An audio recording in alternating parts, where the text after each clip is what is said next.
Tear gas fired at Rivers Assembly over planned impeachment. Protesting workers shot Edo Assembly. NLC threatens boycott of meeting with federal government. And away from Nigeria, heavy clashes ongoing as Israeli tanks reach outskirts of Gaza City. These are the headlines on Trust TV News Update at this hour. I am Ayuba Ila. Thanks for joining.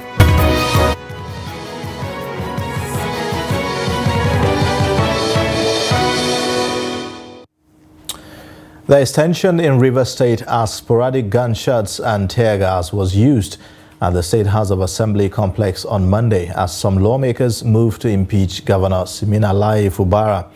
23 lawmakers, including House Speaker Martin Ameuke, have reportedly signed an impeachment notice on the Governor Fubara. Leader of the Rivers State House of Assembly, Edison Ehi, and other presumed loyalists of the governor have been suspended. There was an arson attack on the Assembly complex on Sunday as tension mounts in Rivers State amid reports of a rift between Governor Fubara and FCT Minister Nyesom Wike. I'm calling on the security agencies. From what I've seen, the security agencies even compromised. Yeah, exactly. They were shooting at me. Yes, sir. I saw it. For tear gas to the governor. They were shooting at me. This operation was shooting at me directly. Yes, I am ready to die with you. I want to die. When people hear Fubara, they say, "Who is this Fubara?" Is that our hero killed one time for a struggle? You will not die. You will not die. I am not against anybody. I am not planning anything against anybody. But I don't know where all these things are coming from. Let it be put on record. Whoever masterminded this thing is trying to shift. I had some people gathered here to do whatever. That is purely rubbish. Purely rubbish. You cannot sit when by the voting, those that voted in favor of the removal of Edison Ehi as the majority leader of this house, 23, abstention nil, against nil. By that result, Edison Ehi is now removed as the majority leader of the Rivers State House of Assembly in line with our standing orders. Now, Victor Dozie from Port Harcourt gives us an update on the situation. Between Rivers State Governor Sim Fubara and the Minister of Federal Capital Territory, Barrister Nyesom Wike, on Sunday took a dramatic dimension when suspected arsonists invaded Rivers State House of Assembly and set ablaze the hallowed chamber of the Assembly. The Governor and the Minister of Federal Capital Territory for some time now has been maintaining a cat and dog relationship over issues that have not been made public. On Monday, the 2 members of the Assembly converged at the Assembly complex and initiated an impeachment process against the governor. But before then, the majority leader of the Assembly, who is said to be very, very loyal to the governor, were removed as the leader of the Assembly. Announcing the removal of the leader of Assembly, Edison Ehi, the Speaker of the Rivers State House Assembly, Honorable Martin Ameuke, said that the majority leader was removed because of his failure to attend the Assembly sitting on Monday. While the members of Assembly were sitting, hundreds of youths, allegedly loyal to the governor, stormed the Assembly and threatened to invade the Assembly complex. But they were repelled by security agencies who have cordoned off the entire Assembly complex. As I speak now, all the roads leading to the Assembly complex located at the popular Moscow Road in Port Harcourt have been cordoned off by police with several armored tanks. The youths of the state who are loyal to the governor have equalized Government House, Port Harcourt, and barricaded the entrance to the Government House. The youths are saying that it is too early to impeach a governor who has spent barely 7 months in office. The youth say that the governor has not committed any impeachable offense that would have warranted his being an impeachment process being initiated by the Assembly. As I speak right now, the entire state are under tension. fierce-looking policemen have taken, position in all the strategic points leading to Government House. Members of the Parliamentary Staff Association of Nigeria in Edo State on Monday shut the gates to the Edo State House of Assembly following the expiration of the ultimatum for the implementation of financial autonomy in legislative houses in the country. The situation, which developed into a protest in front of the assembly, prevented the lawmakers from accessing the chamber. At the commencement of the nationwide industrial action on Monday, Umaru Faruk Haruna, chairman, Passan, Edo State chapter, said that the protest is in line with directives of its national president. He added that the nationwide protest was being complied with by Edo State chapter members after the expiration of the 2 days ultimatum given to the government and governors of the 36 states to implement autonomy in all legislative houses of the country, which was further extended by 1 week and ended October 27, 2023. The candidate of the People's Democratic Party in the February 25, 2023 presidential election, Atiku Abubakar, says that the October 26, 2023 verdict of the Supreme Court, though final, leaves much to be desired. The former vice president stated this at a press briefing on Monday in the nation's capital, Abuja. He insisted that the then candidate of the All Progressives Congress, Bola Tinubu, was not qualified to contest the February 2023 presidential poll. He accused the Supreme Court and the Independent National Electoral Commission of supporting illegality, identity theft, impersonation, forgery of certificates, and perjury. Atiku said that when people lose confidence in the electoral processes, democracy is on life support. The Nigeria Labour Congress has threatened to boycott its meeting with the federal government on Monday if the Minister of Labour, Simon Lalong, is in attendance. The president of the NLC, Comrade Joe Ajero, issued the threat while fielding questions from journalists in Abuja on Sunday for a briefing on the plight of workers in Imo State. Ajero criticized Lalong for not being able to establish a cordial relationship with organized labor. During Sunday's event, Ajero also said that NLC will mobilize its members to storm Imo State on Wednesday, November 1. The NLC chief accused the Imo State government of violating the rights of the workers in the state.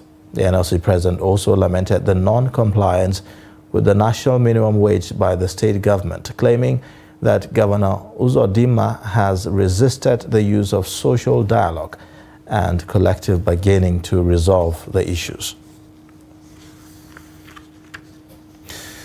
7 people were said to have been killed, among them 3 cousins of the spokesperson for the State Police Command, SP Catherine Anene, by suspected Fulani herdsmen. The onslaught was said to have happened at Nse Gamba in Sengev and Nagi Mbachoho council wards, all in Grey West local government area of Benue State. Residents say that the communities were targeted by herdsmen in a swift and coordinated attack on Sunday. Still on security matters, the security operatives have denied claims of an involvement of soldiers in the killing of residents linked to communal clashes between thieves in Benue State and Yache Ijegu of Cross River State. Reports on Sunday indicates that 20 persons have been killed while many others sustained gunshot and other injuries after hostilities resumed between the two communities over the alleged killing of a farmer. The youth leader of Yache, in a statement, indicted the military by accusing operatives of extrajudicial activities. Now, in reaction to the accusations, commanders of the security team, Lieutenant Alex and Lieutenant H.J. Eniobo, denied the allegations, stating that members of the Yache community have failed to heed peace talks, accusing the youths of violating the peace process. The security heads say that a joint peace meeting has been scheduled this week to broker peace between the two warring communities. Some community members say that the good government has failed to take the matter serious, leading to so many deaths and destruction of property.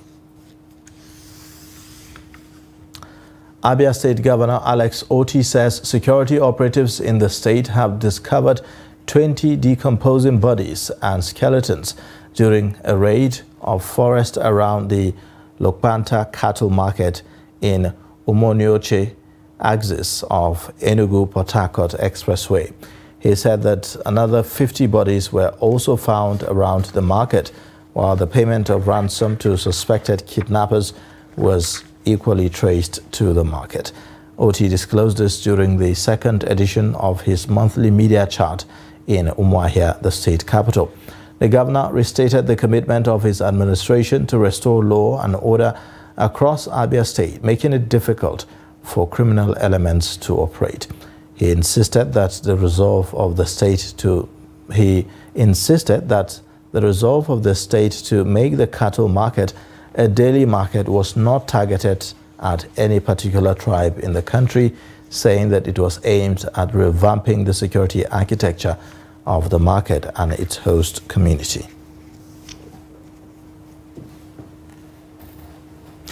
You're watching the news update on Trust TV. Coming up shortly, we'll take a look at why no work is unsuitable for either gender. Details and more after the break.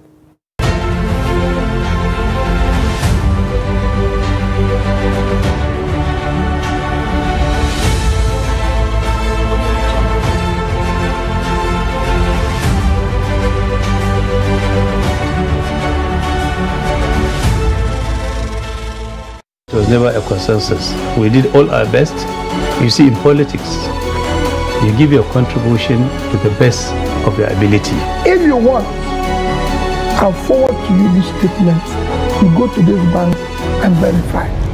But there are people who say not spending money is not a virtue in itself. Let me finish. But there's so much to be done. Let me finish. Now, you don't allow me to explain myself. The recent development shows abductions are now a factor of informants embedded in community. It's not about the people of Katsina to say that, no, during my administration I was able to stop insecurity. No, it's about collective responsibility for all of us. And what we should ask ourselves is not what has been seen, is the life better?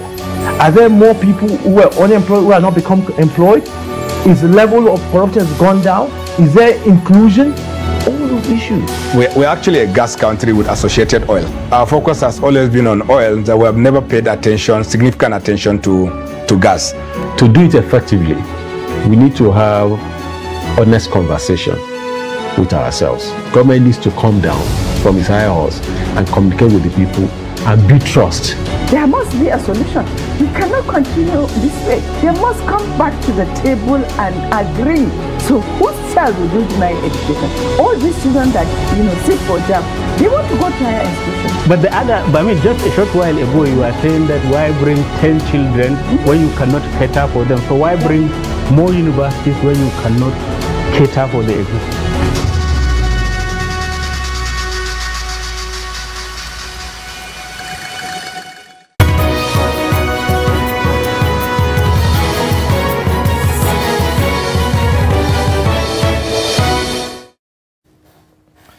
You're watching the news update on Trust TV. Let's take a look at the top stories now.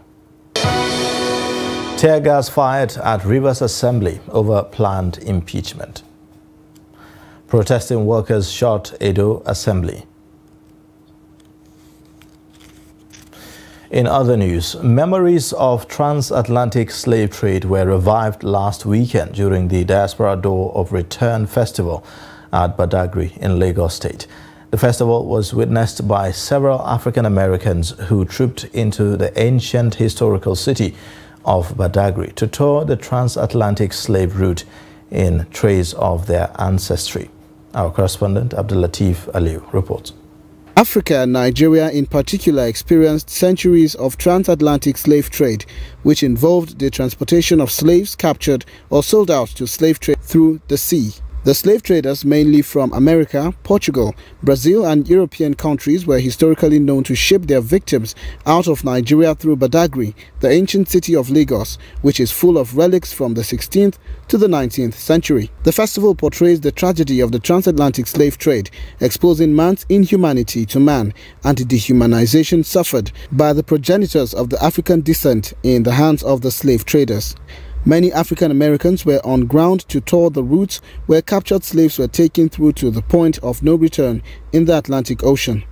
The festival, therefore, was an appreciation of the resilience, tenacity, the strong-spirited courage of Africans who have in many instances emerged as some of the best in the world despite of the trauma of not only the transatlantic slavery but colonization. Lagos Governor Babajide Sanwo-Olu said Africa deserves to be compensated by the European nations for the pains and trauma of slavery. We will continue to forge ahead in dignity, honor as proud members of the human race. Dr. Julius Garvey, son of legendary Marcus Garvey, was one of the new faces at the festival, leading the pack of the African Americans who had returned to trace their roots. The joy of return will call black people and African people from all over the diaspora, not just North America, to come and to put their feet on the ground so they can say there is a place you're actually from. Cool. And it's not a color, it's a continent and maybe a country. It could be Senegal, it could be Ghana, it can be Nigeria, it can be Kenya, it can be anywhere. And so that this walk that you're walking, even though it was known as the point of no return. The Akran of Badagry, Dewenu Ahulumenu Toyi I, who played host to the visitors, bestowed some of the visiting African Americans with traditional titles. Giving context to the festival, Chairman Nigerians in Diaspora Commission Abike Dabiri Erewa explained that the festival started in 2017. She said some of the returnees were coming for the first time and have indicated interest to invest in Nigeria and build Diaspora Palace in Badagry. There are too many hidden treasures, particularly in tourism in Nigeria. Badagry is just one of them.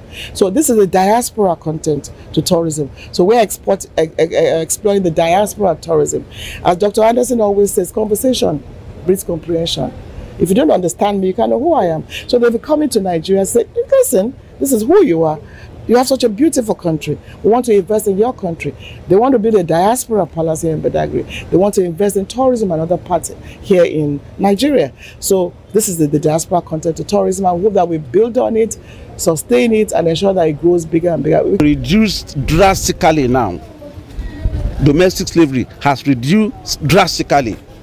When you could see people with a bag, they'll put about 3 children inside a bag, and customs and excise, immigrations, the soldiers, they are trying their best to curb domestic slavery. Anago Osho, the tour guide, took the visitors through the various historical sites relating to the slave trade. The sites visited included the Barracoon of Seriki Williams, which has 2 cells where male and female slaves were separately kept for several days tied down in chains before the movement to the sea. They also visited other historical sites and monuments revealing the true perspectives of the transatlantic slave trade. For the participants, the experience of the Door of Return Festival was an eye-opener and a reminder of the past with a view to work towards a freer and more liberal society. All right. Now, many of us are familiar with women who work in fields that are typically thought to be the exclusive domain of men. Now, the opposite is the case in this report, as Aishat Momo tells us a story of a man in his early 40s in Lagos who sells bean cakes to support his family and feels that no work is unsuitable for either gender. The report. People in Lagos State engage in a wide variety of enterprises based on their interests. However, a common misconception is that certain occupations are exclusive to a certain gender. Mr. Chibweze Damian, popularly known as Baba Akara in the Mushin area of Lagos State, is a bean cake seller, otherwise called Akara, who has decided amidst many discouraging words and challenges to thrive in his business to make ends meet.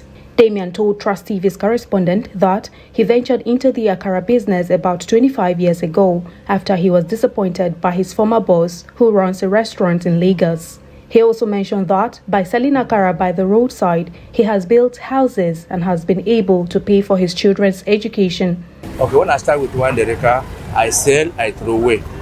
So, but I still get patient that one day God will interview. So, but now I thank God that I'm doing it. The business has strongly grown over the years as Baba Akara witnessed an increase in the number of his clientele. Meanwhile, Jeremiah Chibweze, Baba Akara's son, recounted how he was bullied by fellow students while he was growing up because of his father's choice of business, but is grateful now for how far the business has grown. Yeah, like every time, like not now, but when I was in secondary school, primary school, my friends usually call me Akara boy. I was being bullied every time for my dad selling Akara, bullied every time. But I didn't have a choice now. I just have to go with tough skin, you know. Till now I'm even proud that my dad is selling Akara. I just thank God I didn't like face on that bullying face. He advised Nigerians, particularly the youth, not to be discouraged by anything, but to be determined to do what they set to do. On the foreign scene, Palestinians in northern Gaza have reported fierce air and artillery strikes early Monday as Israeli troops backed by tanks pressed into the enclave with a ground assault that prompted more international calls for civilians to be protected. Israeli airstrikes hit areas near Gaza City's Shifa and Al-Quds hospitals, and Palestinian militants clashed with the Israeli forces in a border area east of the city of Khan Yunis in the enclave's south. And now the bombardments came hours after Israel released images of battle tanks on the west coast of the Palestinian enclave, signaling a potential effort to surround Gaza's main city 2 days after the Israeli government ordered expanded ground incursions across its eastern border. Now, the death toll from a homemade bomb blast during a Christian prayer meeting in India has risen to 3. Police said that Monday that more than 2,000 people were attending a 3-day Jehovah's Witnesses meeting at a convention center in the southern state of Kerala on Sunday morning when the blast and the subsequent fireball ripped through the crowd. According to the police, preliminary investigations showed that the explosion was caused by an improvised explosive device. One woman died immediately and another died hours later of her wounds. A 12-year-old girl had also died after suffering from burns covering much of her body. Still on the foreign scene, a major military and police search is underway in Colombia for the father of Liverpool forward Luis Diaz, with the authorities offering a 40,000 pounds a reward for information leading to his rescue. More than 120 soldiers plus police searched northern Colombia for Luis Manuel Diaz on Sunday amid reports armed men had taken him and his wife. The player's mother, Clenis Moralanda, was found in Barrancas on Saturday. Now, Diaz was absent from the Liverpool side, which beat Nottingham Forest on Sunday. The army said that it had set up roadblocks and deployed 2 motorized platoons on manned aircraft, helicopters and a plane with a radar in the search for his father. The Colombian authorities have not provided details about the reported kidnapping, but local media and Diaz's mother and father were taken by armed men on motorcycles at a gas station in Barrancas, their hometown, which is in LA Guajira in the country's northern region. Speaking on Sunday, the director of the National Police, General William Rene Salamanca, announced a reward of up to 200 million pesos, about 40 million pounds for information. Liverpool manager Jurgen Klopp dedicated Sunday's 3-0 Premier League victory over Forest to Diaz, saying that they had won 4 our brother, quote and unquote. Surrounded by his teammate, Diogo Jota held up Diaz's number 7 shirt after scoring Liverpool's first goal. Lyon have warned that an even more serious tragedy could occur if action is not taken after manager Fabio Grosso was seriously injured in an attack on the team's bus in Marseille. The Ligue match was postponed after the Lyon bus was hit by rocks on its way to Stade Velodrome on Sunday. Lyon said that Grosso and assistant Raffaele Longo were struck by projectiles and sustained facial injuries. French Sport Minister Amélie Oudéa-Castéra said that 7 arrests have been made after 6 coaches with Lyon fans were also targeted before the game between 10th placed Marseille and bottom of the table Lyon. Images on social media showed a bloodied Grosso lying on a stretcher. Now, Lyon said that he and Longo were directly hit and seriously injured in the face during the attack. Lyon initially wanted to play the match, but opinions changed following news of the injuries to Grosso and Longo, while the players' mental state was also taken into account. And that's a wrap on the news update. You can watch more via all our social media platforms and also on our YouTube live stream. I am Ayuba Ida. Thanks for watching. Bye for now.